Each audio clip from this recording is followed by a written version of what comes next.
বলেন আলহামদুলিল্লাহ। সম্মানিত মুসল্লিয়ানে কেরাম, আমাদের জীবন থেকে প্রতিটি সেকেন্ড, প্রতিটি মিনিট, প্রতিটি ঘন্টা অতিক্রম করে। প্রত্যেকটি সেকেন্ড, প্রত্যেকটি ঘন্টা, প্রত্যেকটি দিন যেটি আমাদের জীবন থেকে চলে যায়, সেটার যথাযথ মূল্যায়ন যদি আমরা না করি, না করতে পারি, তাহলে সে সময়টুকুর জন্য আল্লাহর দরবারে হিসাব দিতে হবে। বলেন নাউজুবিল্লাহ। সময় আল্লাহ পাক রব্বুল আলামিনের পক্ষ থেকে মহা নিয়ামত। সময়ের মূল্য চাওয়ার জন্য, শ্রমিকের অধিকার প্রতিষ্ঠার জন্য দেশে আন্দোলন হয়। শ্রমিকদের ন্যায্য এবং সঠিক মর্যাদা, সঠিক মূল্যায়ন করতে হবে। এখনো পর্যন্ত আজকে 2026 সাল, পবিত্র জুমার দিন, মে মাসের 1 তারিখ, মহান মে দিবস হিসেবে, আন্তর্জাতিক শ্রমিক দিবস হিসেবে এই দিনটি পালিত হচ্ছে। অন্তত পক্ষে আমি টঙ্গী থেকে গাজীপুর চৌরাস্তা আসতে 4-5 জায়গায় দেখলাম খণ্ড খণ্ডভাবে দাঁড়িয়ে বক্তব্য দিচ্ছে শ্রমিকের মর্যাদা, শ্রমিকের অধিকার প্রতিষ্ঠা করার জন্য। তার মানে এই যে আন্দোলন সংগ্রাম যা কিছু হচ্ছে, এর দ্বারা আমরা যেটা বুঝতে পারি, শ্রমিক এখনো তার ন্যায্য অধিকার বুঝে পায় নাই। ঠিক কিনা বলেন? এর মূল কারণ কি, এটা কোনো জায়গায় বলতেছে না। শ্রমিকের ন্যায্য অধিকার বুঝে না পাওয়ার মূল কারণটা কি, এটা কোথাও বলতেছে না। আর যেখানে বলা হবে, এখানে বলে কোনো লাভ নাই। মানে আমি মসজিদে আমি হুজুর বলবো, আর আমরা মুক্তাদিরা, আমরা যারা শুনবো, এটা মসজিদের ভিতরেই থাকবে। আমরা মসজিদ থেকে বের হওয়ার সময় ঠেইলা ধাক্কাইয়া এই ওয়াজ যদি আমাদের সাথে বাড়ি পর্যন্ত যাইতেও যায়, আমরা মসজিদে তালা লাগাই দিয়ে থিয়ে চলে যাবো। বলবো যে হুজুর ওয়াজ মসজিদের ভিতরে করছে, খবরদার এই ওয়াজ কিন্তু বাহিরে বেরবে। কিভাবে সেটা? আমরা যদি শ্রমিকের মর্যাদা পেতে চাই, আমরা তো সকলেই শ্রমিক দিন শেষে, ঠিক কিনা বলেন? সর্বোপরি আল্লাহ তাআলা আমাদের সবাইকে শ্রমিক বলেছেন, বলি সুবহানাল্লাহ। আল্লাহ পাক রব্বুল আলামিন বলেন, ওয়ামা খালাকুতুল জিন্না ওয়াল ইনসা ইল্লা লিয়াবুদুন। বলেন সুবহানাল্লাহ। আল্লাহ তাআলা বলেন, আমি তোমাদেরকে আমার ইবাদত করার জন্য সৃষ্টি করেছি, আমার পায়রুমি করার জন্য চেষ্টা করেছি, আমার দাসত্ব করার জন্য সৃষ্টি করেছি। বলেন সুবহানাল্লাহ। মানে আল্লাহ পাক রব্বুল আলামিন আমাদেরকে সৃষ্টি করিয়েছেন, বানিয়েছেন, দুনিয়াতে পাঠিয়েছেন আল্লাহর গোলামি করার জন্য, আল্লাহর কাজ করার জন্য। ঠিক কিনা বলেন? তাহলে সর্বোপরি কি আমরা সকলেই কিন্তু শ্রমিক। কিন্তু দুনিয়ার জমিনের স্বাভাবিক যে শ্রমগুলির মাধ্যমে আমরা মর্যাদা লাভ করি, অধিকার লাভ করি, অথবা আজর বা বিনিময় লাভ করি, আল্লাহ পাক রব্বুল আলামিনের কর্ম করার মাধ্যমে এর চাইতে চমৎকার আজর আল্লাহ পাক রব্বুল আলামিন আমাদেরকে দিয়েছেন। বলেন সুবহানাল্লাহ। আমরা দুনিয়ার জমিনে চাকরি বাকরি করি, ব্যবসা বাণিজ্য করি, বিভিন্ন জায়গায় শ্রম বিক্রি করি। যেই জায়গায় যার শ্রম বিক্রি করি, যার কাছে শ্রম বিক্রি করি, ওই ব্যক্তি শ্রম বিক্রি করার আগে আমাদেরকে এক ওয়াক্ত খাওয়ায়, 5টা টাকা দেয়। কি বলেন? দেয়। ধরেন এক অফিসে আপনি চাকরি করতে যাব, অগ্রিম বেতন দিয়ে দেয় যে আপনি এই মাসে যেহেতু আমাদের কাছে চাকরি করবেন, তো আপনাকে অগ্রিম বেতন দিয়ে দিলাম, আপনি এবার চাকরি শুরু করে দেন। এরকম করে? তাহলে আপনি না খাইয়ে আসেন আর খাইয়ে আসেন, ঘুমায় আসেন আর না ঘুমায় আসেন, বাঁচেন আর মরেন, আগে 1 মাস চাকরি করেন, এরপরে বেতন নেন। কিন্তু এরপরেও যদি শ্রম ঠিক মতো না হয়, মাসের মাঝখানে আপনাকে ইচ্ছা করলে বিনা বেতনে বের করে দিতে পারে। ঠিক কিনা বলেন? কিন্তু আল্লাহ পাক রব্বুল আলামিন আমাদের কাছ থেকে শ্রম নেন, ইবাদত বন্দেগী নেন, তিল তিল করে আমাকে আপনাকে দুনিয়ার জমিনে পাঠানোর পূর্ব থেকে নিয়ে শুরু করে অদ্যাবধি পর্যন্ত নয়, শুধু আমি আপনি আল্লাহ পাক রব্বুল আলামিনের ইবাদত বন্দেগী করি বা না করি, আমার আপনার মৃত্যু পর্যন্ত আল্লাহ পাক রব্বুল আলামিন যেই নিয়ামত রাজি দিয়ে আমাকে আপনাকে লালন পালন করবেন, এর বিন্দু মাত্র আজর প্রতিদান দুনিয়ার জমিনের কোনো মানুষ দিতে পারবে না। বলেন সুবহানাল্লাহ। ভাত কাপড় কেউ দিলে দিতে পারে দয়া করে, অনুগ্রহ করে, কিন্তু পানি বানায়া দিতে পারবে? যেই সুপ্রিয় পানি আমরা পান করি, এই পানি দুনিয়ার জমিনের কোনো মানুষ বানায়া দিতে পারবে?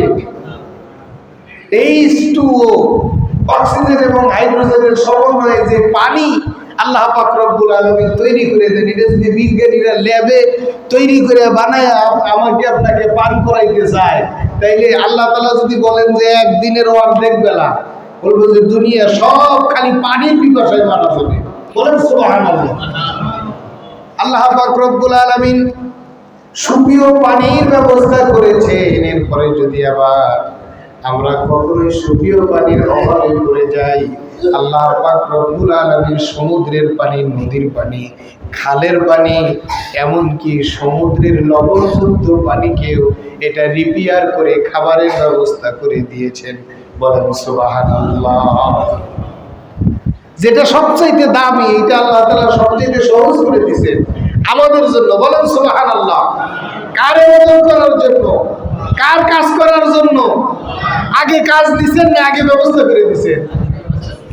ঢাকায় আসবো কাজ করার জন্য, উত্তরবঙ্গ থেকে দক্ষিণবঙ্গ থেকে কি খাবো, বাড়ির থেকে রুটি আর ছাতু বানিয়ে নিয়ে আসি, বলি যে ঢাকায় যাই, গেলে কত দোকানপাট আছে, আমার জন্য রান্না বান্না করে রাখবে, আমি খালি গিয়ে টাকা দেব। টাকা দিলেই কি রুটি ছাতু ভাত পাওয়া যায়? এই ভাতগুলি, এই রুটির গমগুলি জমিনে উৎপাদন করার প্রয়োজন হয়েছে। এই গম আর এই ধান আমি আপনি উৎপাদন করি নাই, আল্লাহ পাক রব্বুল আলামিন আমার জন্য আপনার জন্য দয়া পরবশ হয়ে রিজিক অগ্রিম তৈরি করে রেখে, আমি আর আপনি কবে ঢাকায় আসবো, কবে উত্তরবঙ্গে যাব, কবে দক্ষিণবঙ্গে যাব, আমি আপনি যাওয়ার আগেই রিজিক পৌঁছাইয়া দিয়েছে। এই দয়া কার? কেন আল্লাহ পাক রব্বুল আলামিন দিলেন? আল্লাহর ইবাদত করার জন্য, আল্লাহর কথা মতো চলার জন্য, রাসূলের তরিকা মতো চলার জন্য আল্লাহ পাক রব্বুল আলামিন সব কিছু আগেই দিয়ে দিলেন, সব আগেই দিয়ে দিলেন। বলেন সুবহানাল্লাহ। এটা যদি পরে দিতেন, যাও তুমি উত্তরবঙ্গে যাবা, তোমার জন্য উত্তরবঙ্গে খাবারের ব্যবস্থা নাই, দক্ষিণবঙ্গে যাবা খাবারের ব্যবস্থা নাই, তুমি যাবা এরপরে তোমার জন্য খাবার উৎপাদন করা হবে, তৈরি করা হবে, তারপরে তোমাকে খাইতে দেওয়া হবে। অনেক সময় আমরা হোটেলে গিয়ে রুটির অর্ডার করি, রুটি তো ঠান্ডা থাকলে আমরা কেউ খাই না। আবার যদি রুটি বানাইতে একটু দেরি হয়ে যায়, আরে মিয়া কোন হোটেলে আইলাম, কোনো ম্যানার নাই, এসে 10 মিনিট বসে রয়েছি, বলে স্যার দিতেছি, তৈরি হইতেছে, আপনি তো ঠান্ডাটা খাবেন না, এই জন্য আপনাকে গরম বানাই দেওয়া হইতেছে। এত সময় লাগে রুটি বানাই দিতে, এত সময় লাগে, এতক্ষণ বসে থাকলে খাবো কখন? এরকম ধমক আমরা অনেক সময় দেই কিনা? যদি এই ব্যবস্থা হইতো, অথবা খাবার যার যার রিজিক নিজের সঙ্গে বাঁধতে নিয়ে ঘোরা লাগতো, কেমন হয়তো বিষয়টা? আমার আপনার রিজিক নিয়ে কোনো টেনশন নাই, রাজ্জাক আমার আপনার রিজিক দিতেছেন, বলেন আলহামদুলিল্লাহ। রাজ্জাকের রিজিক আমরা খাই, কিন্তু রাজ্জাকের কাজ করি না, বলেন নাউজুবিল্লাহ। মনে করি সব এমনি এমনি পেয়ে যেতেছে। আমি আর আপনি যে খাই, খাবারগুলি যে কিভাবে উৎপাদন হয়, আমরা মনে করি টাকা দিলাম গোডাউন থেকে, বড় দোকান থেকে যে চাউলের বস্তা কিনে নিয়ে আসলাম আর খাবার পাইলাম। ওই যেই ডিলারের কাছ থেকে, যেই দোকান, বড় দোকান থেকে চাউল কিনে নিয়ে আসছেন, এই চাউলকে দোকানদারের আব্বা বানায় রাখছিল নাকি আল্লাহ পাক রব্বুল আলামিন সৃষ্টি করে দিয়েছিলেন? বলেন সুবহানাল্লাহ। সব কিছুর শেষে আমাদের আল্লাহ পাক রব্বুল আলামিনের কাছে ফিরে যাওয়া ছাড়া কোনো উপায় নাই। আমি আর আপনি দুনিয়ার জমিনে অক্সিজেন গ্রহণ করছি। আল্লাহ পাক রব্বুল আলামিন যদি বলেন আগে নামাজ পড়ে আসো, এরপরে অক্সিজেন দেব, আমরা কেউ বেঁচে থাকবো? আল্লাহ পাক রব্বুল আলামিন যদি বলেন পয়সা দিয়েছি, হজ ফরজ হয়েছে, আগে হজ করে আসো, এরপরে অক্সিজেন দেব। অক্সিজেন কেনার জন্য একসময় মানুষের লাইন ধরতো, করোনার সময় হয়েছিল না? লাইন ধরে লাইনে তার সামনে দাঁড়ায় আছে 200 জন। ডাক্তারে বলছে আপনার আব্বাকে 10 মিনিটের মধ্যে অক্সিজেন না দিতে পারলে মারা যাবে। এখন 200 জনের পিছে সন্তান আহাজারি রোনাজারি করে কান্নাকাটি করে। ওর সামনে যে 200 জন আছে, ও বলে আমার আব্বাকে বাঁচাবো না, তোমার আব্বাকে বাঁচাবো। বলেন সুবহানাল্লাহ। এই পরিস্থিতি আল্লাহ পাক রব্বুল আলামিন তৈরি করে দেন আমাদেরকে শিক্ষা গ্রহণ করার জন্য। যাও অক্সিজেন কিনে কিনে বাঁচো। যদি অক্সিজেন কিনে বাঁচা লাগতো, এখন যেমন মোটরসাইকেলের তেল কিনে এরপরে মোটরসাইকেল চালানো লাগে, কি বলে? যদি লাইন থেকে অক্সিজেন কিনে আমাদের বেঁচে থাকা লাগতো, উপায় ছিল আমাদের? উন্মুক্ত ব্যবস্থা করে দিয়েছেন কে? সকলে একটু জবাব খুলে বলেন কে? কার কাজ করার জন্য এই উন্মুক্ত ব্যবস্থা করে দিয়েছে? আল্লাহ পাক রব্বুল আলামিনের কাজ করার জন্য আল্লাহ পাক রব্বুল আলামিন সমস্ত ব্যবস্থাপনা আমার আপনার জন্য তৈরি করে রেখেছেন। বলেন সুবহানাল্লাহ। আমরা কই আল্লাহর কাজ করলে তো কিছু পাওয়া যায় না, সব বাকি, সব নাকি আখিরাতে দিবে। ওলামায়ে কেরামগণ বলেন তোমার তো জ্ঞান নাই, এই জন্য তুমি বলো যে আল্লাহর কাজ করলে কিছু পাওয়া যায় না। আল্লাহর কাজ করার আগেই তোমাকে যা দিয়ে রাখছে এর প্রতিদানই তো তুমি দিতে পারবে না। বলেন সুবহানাল্লাহ। দুনিয়ার জমিনে একজন ব্যক্তি ইনকাম করলে কি ইনকাম করতে পারবে? হাজার হাজার কোটি টাকা, শত শত বিঘা জমি ইনকাম করতে পারবে। এর চাইতে বেশি কিছু একজন ব্যক্তি কি করতে পারবে? একজন ব্যক্তি 2, 4, 5, 10টা কোম্পানির মালিক হয়ে যাবে, দুনিয়াতে পাইল, এরপরে আর কি? কিন্তু ওই ব্যক্তিকে যদি আল্লাহ পাক রব্বুল আলামিন 1 মিনিট নয় 1 সেকেন্ড যদি অনুগ্রহ না করে, ওর সব কোম্পানি মইরা সাফ হয়ে যাবে, সে নিজেও দুনিয়ার জমিনে থাকতে পারবে না। একটু জবান খুলে বলেন সুবহানাল্লাহ। কারণ সর্বোপরি সেও আল্লাহর গোলাম, আল্লাহর শ্রমিক। আল্লাহ পাক রব্বুল আলামিন এই দুনিয়ার জমিনে আল্লাহর পক্ষে শ্রম দেওয়ার জন্য তাকে দুনিয়াতে পাঠিয়েছেন। বলেন সুবহানাল্লাহ। এমনকি পৃথিবীর জমিনের সর্বশ্রেষ্ঠ মানুষ, সবচেয়ে দামি মানুষ, সমস্ত মানুষদের লিডার যাকে বানিয়েছেন, শুধুমাত্র সাধারণ মানুষদের লিডার বানান নাই, সমস্ত আম্বিয়া আলাইহিমুস সালাম গণের লিডার হিসেবে যাকে সাব্যস্ত করেছেন আল্লাহ পাক রব্বুল আলামিন, তাকেও তার গোলাম তথা শ্রমিক হিসেবে সাব্যস্ত করেছেন। বলেন সুবহানাল্লাহ। আল্লাহ পাক রব্বুল আলামিন বলেন সুবহানাল্লাযী আসরা বিআবদিহি লাইলাম মিনাল মাসজিদিল হারামি ইলাল মাসজিদিল আকসা। বলেন সুবহানাল্লাহ। আল্লাহ পাক রব্বুল আলামিন বলেন আমার গোলামকে আমি মসজিদে হারাম থেকে মসজিদে আকসা পর্যন্ত ইসরা করিয়েছি। বলেন সুবহানাল্লাহ। আবার আল্লাহ পাক রব্বুল আলামিন বলেন তাবারাকাল্লাযী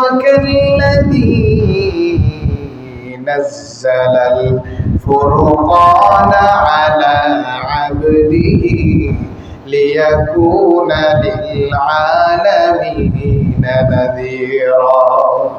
বলেন সুবহানাল্লাহ। আল্লাহ পাক রব্বুল আলামিন বলেন পরম পবিত্র তিনি, যিনি তার বান্দার উপরে ফুরকান নামক কিতাব অবতীর্ণ করেছেন, যাতে করে তিনি মানুষদেরকে সতর্ক করতে পারেন। বলেন সুবহানাল্লাহ। যত ইম্পর্টেন্স জায়গায়, যত গুরুত্বপূর্ণ জায়গায়, যত গুরুত্বপূর্ণ শব্দ মুহাম্মদ সাল্লাল্লাহু আলাইহি ওয়াসাল্লামের ব্যাপারে আল্লাহ পাক রব্বুল আলামিন উচ্চারণ করেছেন। প্রত্যেকটি জায়গায় মুহাম্মদ সাল্লাল্লাহু আলাইহি ওয়াসাল্লামকে আল্লাহ পাক রব্বুল আলামিন আব্দ, গোলাম, দাস হিসেবে উল্লেখ করেছেন। বলেন সুবহানাল্লাহ। মেরাজ করিয়েছেন, মেরাজের প্রসঙ্গ এসেছে, আল্লাহ পাক রব্বুল আলামিন বলেছেন আমার গোলামকে আমি মেরাজ করিয়েছি। বলেন সুবহানাল্লাহ।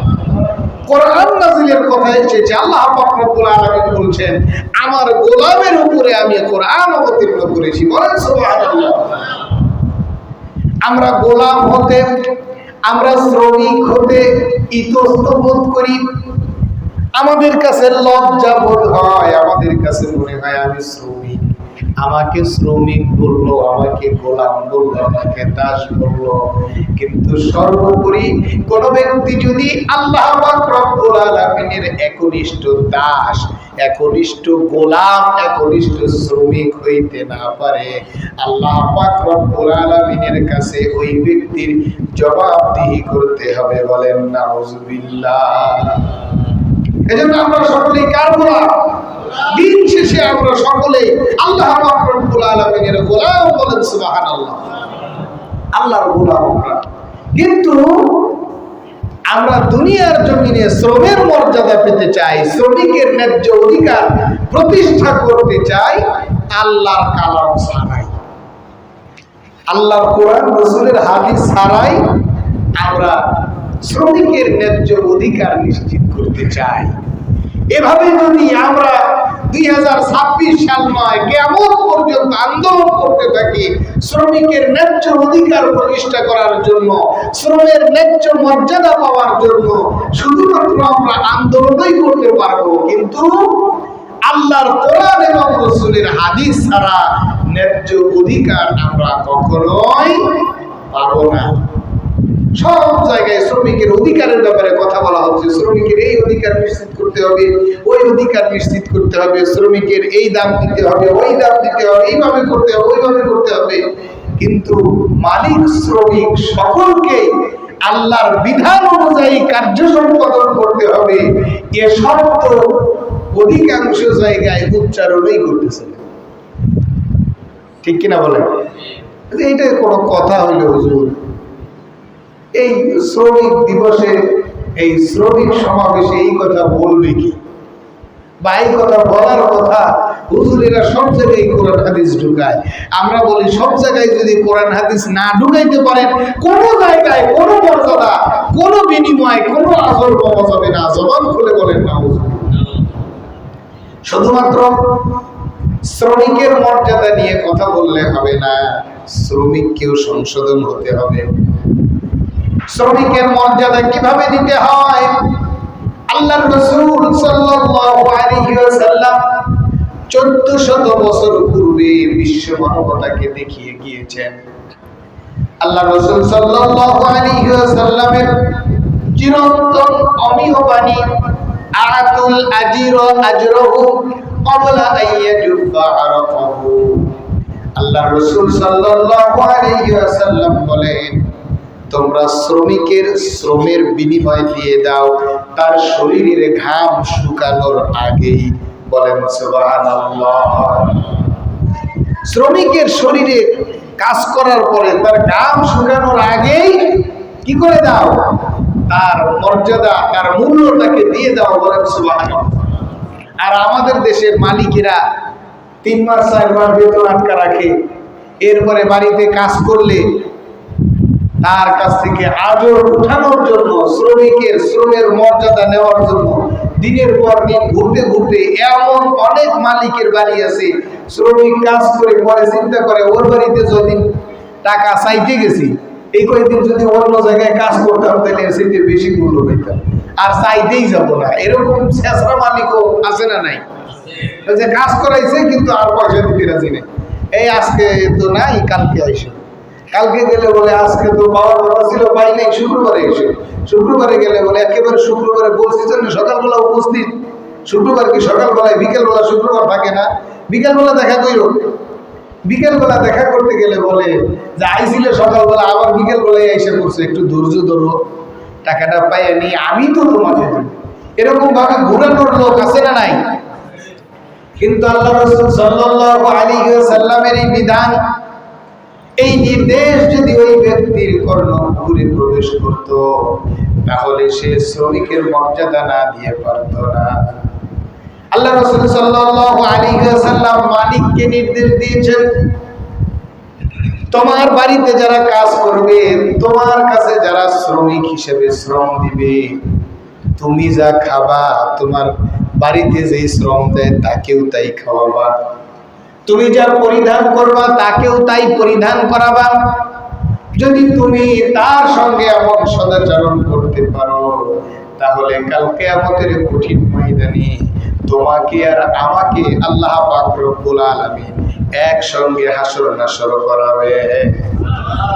কারণ আমি শ্রমিকের সর্বোচ্চ মর্যাদা দিয়েছি, মূল্যায়ন করেছি, এবং শ্রমিককে যাতে করে কোনো সময় কোনো ব্যক্তি খাটো করে না দেখতে পারে, এজন্য নির্দেশ দিয়েছেন মুহাম্মদ সাল্লাল্লাহু আলাইহি ওয়াসাল্লাম। বলেন সুবহানাল্লাহ। হযরত আনাস রাদিয়াল্লাহু তাআলা আনহু রাসূল মাকবুল সাল্লাল্লাহু আলাইহি ওয়াসাল্লামের 10 বছরের খাদেম ছিলেন। 10 বছর আল্লাহ রাসূল সাল্লাল্লাহু আলাইহি ওয়াসাল্লামের খেদমত করেছেন। হযরত আনাস রাদিয়াল্লাহু তাআলা আনহু বর্ণনা করেন, আমার উপরে কোনদিন আল্লাহর রাসূল সাল্লাল্লাহু আলাইহি ওয়াসাল্লাম বিরক্ত হয়ে উফ শব্দটি পর্যন্ত বলেন নাই। বলেন সুবহানাল্লাহ। আল্লাহর রাসূল সাল্লাল্লাহু আলাইহি ওয়াসাল্লাম যখন কাজ করতে যেতেন, ইজমাই যখন কোনো কাজ হতো, তিনি বসে বসে নির্দেশ দিতেন না, তিনি নিজে সবচাইতে কঠিন কাজটি নিজের কাঁধে তুলে নিতেন। বলেন সুবহানাল্লাহ। আল্লাহ রাসূল সাল্লাল্লাহু আলাইহি ওয়াসাল্লাম বলেন, শ্রমিকদের উপরে, তোমার শ্রমিকের উপরে তুমি কাজের বোঝা এমন ভাবে চাপিয়ে দিও না যেই কাজ করতে তার কষ্ট হয়। যদি কষ্টের কাজ তাকে দিয়ে করাইতে হয়, তাহলে তাকে তুমি সহযোগিতা করো। বলেন সুবহানাল্লাহ। আছে না অনেক কষ্টের কাজ, না করে উপায় নাই, কিন্তু যদি সেটা করাইতে হয় তাহলে তুমি তাকে সহযোগিতা করবে। বলেন সুবহানাল্লাহ। আল্লাহ রাসূল সাল্লাল্লাহু আলাইহি ওয়াসাল্লাম খন্দকের যুদ্ধের পূর্ব প্রস্তুতি হিসাবে পরীক্ষা গ্রহণ করতেছিলেন। আল্লাহ রাসূল সাল্লাল্লাহু আলাইহি ওয়াসাল্লাম খননের সবচেয়ে কঠিন কাজটি নিজ হাতে করতেছিলেন। একজন সাহাবী পেটে পাথর বেঁধে নিয়ে এসে বললেন, ইয়া রাসূলুল্লাহ, ইয়া হাবিবাল্লাহ, আমার খাবার নাই, আমি পেটে পাথর বেঁধে এরপরে পরীক্ষা খনন করতেছি। বলেন সুবহানাল্লাহ। আল্লাহ রাসূল সাল্লাল্লাহু আলাইহি ওয়াসাল্লাম নিজের শরীর মোবারক থেকে জামাখানি সরিয়ে সাহাবীকে দেখালেন, তোমার পেটে একটা পাথর বাঁধা, তুমি মনে করছো আমি ভর পেটে বুঝি কাজ করতেছি, আমার পেটের দিকে তাকায়া দেখো, আমার পেটে 2টা পাথর বাঁধা। এইভাবে তিনি শ্রম দিতেন, নিজে না খেয়ে, নিজে অন্যকে না খাইয়ে নিজে খাইতেন না। বলেন সুবহানাল্লাহ। পরীক্ষা খননের কাজ চলতেছে, এইভাবে সাহাবায়ে কেরামের পেটে পাথর বাঁধা, ক্ষুধার যন্ত্রণা নিয়ে ইসলামকে রক্ষা করার জন্য, ইসলামী ইমারতকে রক্ষা করার জন্য সাহাবায়ে কেরাম পাগল করা হয়ে মেহনত করেছেন। চতুর্দিক দিয়ে কাজের রোল করে গিয়েছে, খাওয়ার সময় নাই, ঘুমানোর সময় নাই, নন স্টপ কাজ করতেছেন, ক্ষুধার যন্ত্রণায় কাতরাইতেছেন, কিন্তু কেউ কাজ ফেলে উঠে যেতে পারতেছেন না। একজন সাহাবী রাসূলের পেটে পাথর বাঁধা দেখে বাড়িতে গিয়ে বললেন, বিবি রে, কাজ করতে আর মনে চায় না, নিজেও ক্ষুধার্ত, আল্লাহর রাসূলের পেটে আমি পাথর বাঁধা দেখে আসলাম, এই অবস্থায় আমি কিভাবে কাজ করতে পারি? আমাদের ঘরে কি কিছুই নাই? একেবারে আল্লাহর রাসূলকে খাওয়ানোর জন্য কি কিছুই নাই? বিবি বলে, স্বামী গো, আমাদের ঘরে কি থাকবে, অল্প কিছু আটা আছে, জবের আটা, কিন্তু এইটা খাবার জন্য কোনো তরকারি নাই। যদি কোনো তরকারি বানাইতে চান, এই রুটি খাবার জন্য কোনো উপাদান যদি তৈরি করতে চান, তাহলে আমাদের যে পালন করার জন্য ছোট্ট একটি ছাগলের বাচ্চা আছে, এইটা জবাই করা ছাড়া আর কোনো উপায় না। সাহাবী বলেন, চাই না ছাগলের বাচ্চা, চাই না আটা আমাদের খাবারের জন্য, ছাগলটা আমি জবাই করে দেই, তুমি আটাগুলি প্রস্তুত করে রুটি তৈরি করো, আমি আল্লাহর রাসূলকে গিয়ে একটু দাওয়াত দেই, আমরা সকলে যেইভাবে কষ্ট করব আল্লাহর রাসূল একইভাবে কষ্ট করবেন এটা হয় না, আমি রাসূলকে সহ আর 2-4 জন সাহাবী একটু দাওয়াত দিয়ে আসি, তুমি একটু খাবারের ব্যবস্থা করো। সাহাবী গিয়ে আল্লাহর রাসূল সাল্লাল্লাহু আলাইহি ওয়াসাল্লামকে বললেন, ইয়া রাসূলুল্লাহ, ইয়া হাবিবাল্লাহ, আমি একটি কথা বলতে চাই আপনার কাছে। বলে যে বলো। বলে যে হুজুর, আমি একটু আস্তে আস্তে বলতে চাই, এই সংবাদ যদি সমস্ত শ্রমিকেরা শুনতে পারে সকলে কষ্ট হবে, কারণ সকলের পেটে ক্ষুধা, সবাই যদি শুনে আল্লাহর রাসূলকে দাওয়াত দিছি আর আল্লাহর রাসূল একা একা গিয়ে খেয়ে আসছে, তাহলে সকলেই কষ্ট পাবে, এজন্য একটু আস্তে আস্তে বলার আরজি পেশ করলেন। বলেন, ইয়া রাসূলুল্লাহ, ইয়া হাবিবাল্লাহ, আপনি এবং আপনার সঙ্গে আর 2-4 জন সাহাবী সহ আমার ঘরে দাওয়াত। আল্লাহর রাসূল সাল্লাল্লাহু আলাইহি ওয়াসাল্লাম উচ্চ বাক্যে প্রায় 700 থেকে 750 সাহাবী কম বেশি কাজ করতেছিলেন, সবাইকে উচ্চ বাক্যে দাওয়াত দিয়ে দিলেন, তোমাদের ভাই তোমাদের সবাইকে দাওয়াত দিয়েছেন, বলেন সুবহানাল্লাহ। সাহাবী দৌড়াইয়া বাড়িতে গিয়ে স্ত্রীকে বলতেছেন, সব শেষ হয়ে গেছে, প্ল্যান যা করছিলাম উল্টে গেছে। বলে কি? আমি আল্লাহর রাসূলকে দাওয়াত দিছি, আল্লাহর রাসূল সবাইকে দাওয়াত দিয়ে দিয়েছেন। স্ত্রী বলতেছে, তোমার উপরে আল্লাহর লানত, তুমি কেমনে বলছো? এই মাত্র অল্প একটু আটা রুটি আর এই একটা ছাগলের বাচ্চা 1-1.5 কেজি গোশত হবে, এইটা দিয়ে সবাইকে আমি কেমনে খাওয়াবো? কেমনে বলছো? বলে যে আমি আল্লাহর রাসূলকে আস্তে আস্তে বলছি, আল্লাহর রাসূল সবাইকে দাওয়াত দিয়ে দিয়েছেন, বলেন সুবহানাল্লাহ। বিবি বলেন, তাইলে তো আমারও চিন্তা না তোমারও চিন্তা না, আমরা দাওয়াত দিয়েছি যাকে, আর তিনি দাওয়াত দিয়েছেন যাদেরকে, এই ব্যবস্থা তিনিই করবেন, বলেন আলহামদুলিল্লাহ। আল্লাহর রাসূল সাল্লাল্লাহু আলাইহি ওয়াসাল্লাম সাহাবীকে ডাকলেন আর বললেন, যা কিছু রান্না করবা সবকিছু ঢেকে রাখবা, আমি আসার আগ পর্যন্ত কেউ খুলবা না। আল্লাহর রাসূল সাল্লাল্লাহু আলাইহি ওয়াসাল্লাম পেটে পাথর বাঁধা অবস্থায় নিজে আগে এক টুকরো চাইখা দেখলেন না, নিজে আগে রুটির এক কোণা থেকে ছিঁড়ে নিয়ে একটু খায়া দেখলেন না, আগে ক্ষুধার্ত সাহাবীদেরকে একজন একজন করে ডেকে 5-10 জনের কাফেলা করে ডেকে সমস্ত সাহাবীদেরকে নিজ হাতে আগে খাওয়ালেন, বলেন সুবহানাল্লাহ। এই 700-750 সাহাবী সবাইকে খাওয়ালেন, বলেন আলহামদুলিল্লাহ। শ্রমিকের ন্যায্য অধিকার যিনি প্রতিষ্ঠা করেছিলেন, তিনাকে বরকত দিয়েছিলেন কে? আজও যদি দুনিয়ার মানুষেরা শ্রমিকের ন্যায্য অধিকার প্রতিষ্ঠা করে, তাদেরকেও এইভাবে বরকত দিয়ে ভরপুর করে দিবেন কে? বলে তো গরিবদেরকে দেওয়ার দরকার নেই, আগে নিজে খাই, নিজের সেরাটনে গিয়ে নাস্তা করে, এসি গাড়িতে চলাফেরা করে, বড় বড় কোম্পানির মালিক নিজের সন্তানদেরকে বিদেশে আরাম আয়েশে রাখে আর দেশের শ্রমিকদেরকে কষ্টে রাখে, এমন মালিক আছে না নাই? 2-4 বছর পরে দেখা যায় পুরা ব্যবসা সহ সে উধাও বলে কি হয়েছে, সব লস খায়া ধরা খায়া কোম্পানি থুইয়া পালাইছে। এরকম হয় কি হয় না? বলে যে শুধু পালাই না, এমন লোন করছিল, এই লোন আর দিতে পারে নাই, পরে এখন জেলের মধ্যে গিয়ে বসে সুবহানাল্লাহ আলহামদুলিল্লাহ তসবিহ টিপতেছে। এরকম মালিক আমাদের দেশে আছে না নাই? নিজে একা একা ভালো থাকতে চায়। আল্লাহর রাসূল শিক্ষা দিলেন, একা একা খাইতে যাও না, বরকত হবে না, সবাইকে নিয়ে খাও, বরকত দিয়ে ভরপুর করে দিবেন কে? বর্ণনায় এসেছে আল্লাহর রাসূল সাল্লাল্লাহু আলাইহি সাল্লাম বললেন, আমরা তো পুরুষেরা যারা কাজ করতেছিলাম আমরা খাইলাম, আমাদের মদিনায় কত মহিলারা না খেয়ে আছে, প্রত্যেকের বাড়িতে একটু একটু করে পৌঁছায় দিয়ে আসো, বলেন সুবহানাল্লাহ। আল্লাহর রাসূল সাল্লাল্লাহু আলাইহি ওয়াসাল্লাম প্রত্যেকের বাড়িতে খাবারগুলি পৌঁছাইয়া দিলেন, এরপরে নিজে তৃপ্তি সহকারে খাওয়ার পরে আলহামদুলিল্লাহ বললেন, সকলেই সন্তুষ্ট হয়ে গেলেন, বলেন সুবহানাল্লাহ। এইভাবে শ্রমিকের মর্যাদা প্রতিষ্ঠিত করেছেন মুহাম্মদ সাল্লাল্লাহু আলাইহি ওয়াসাল্লাম।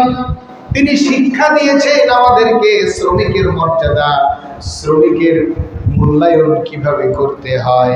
আল্লাহ রাসূল সাল্লাল্লাহু আলাইহি ওয়াসাল্লাম মালিকদেরকে যেভাবে শ্রমিকের মর্যাদা প্রতিষ্ঠিত করার জন্য বলেছেন, একইভাবে শ্রমিকদেরকেও মালিকের কাজ সঠিকভাবে করার জন্য নির্দেশ দিয়েছেন। বলেন সুবহানাল্লাহ।